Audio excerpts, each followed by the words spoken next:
So last night I watched these videos at home and was disgusted on how horrible they were, so I decided to give it a second go here in the morning and hopefully make a little bit better sense with it.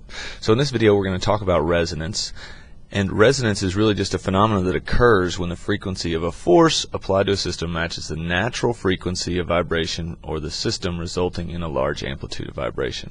Well, what's all that mean? So if you think of any type of object, when you tap it, it has a certain sound, and you know that sound, whether it's high pitch or low pitch. And the reason that it has that sound is because when you tap it, it has a tendency to vibrate with a given frequency. That is that object's fundamental frequency, and that's the sort of the crutch that, or the piece that I've been leaving out, that we know, but we've just never woven it into this discussion. So the way that it sounds is the fundamental frequency of that object.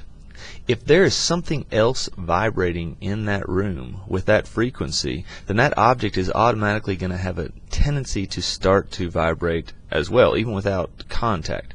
And that, well, without visual contact, we have the air that's contacting it, and that's what's making it vibrate. This is what we call resonance. Another perfect example of resonance is when you go to the park, and if you're swinging on a swing, and you're swinging back and forth, and I'll just do it with my mouse here. So if this is a side view of the swing, you just go down and back and down and back. And in order to get going higher and higher, we know that the period of that pendulum depends on the length of the string. But in order to get going higher, to increase the amplitude, what you've got to do is you've got to push at a particular point. You've got to push right at the maximum amplitude, or right at this maximum amplitude. And if you just lightly push at the top of the maximum amplitude, or at a given frequency, the number of cycles it makes in a second, or a given period, if you push right at the end of their swing each time, they're going to continue to get higher and higher. That's pushing in resonance.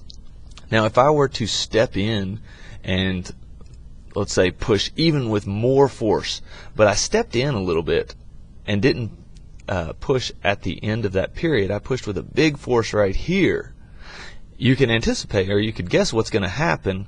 They're actually not going to swing higher. The person will probably fall out of the swing and get dirt on their knees or whatever is going to happen, but it's not going to increase the amplitude. So when you're pushing somebody on the swing, it's critical that you push in resonance, because just a small push at the right time will increase the amplitude.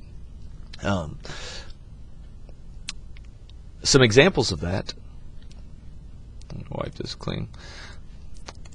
In 1940, let me go back here actually, if I can spread out just a little bit. Oh, first let me come to this. This is, I forgot I had this visual on here. But basically what you have here is a set of pendulums, and they're all different lengths, so they all have a different period. And what you have is a control pendulum over here, and if you set the length of this control pendulum to match one of these lengths, then when you start swinging this, it will induce a period of oscillation. Well, it'll induce oscillation in most of these, but the largest induced oscillation will be in the one that matches, the one that has the same period of oscillation, the one that has the same frequency, because these two will be swinging back and forth in resonance. And so that's just another example of where resonance occurs. Hopefully in a couple weeks we'll have somebody who has constructed this, and they'll be able to show it to us.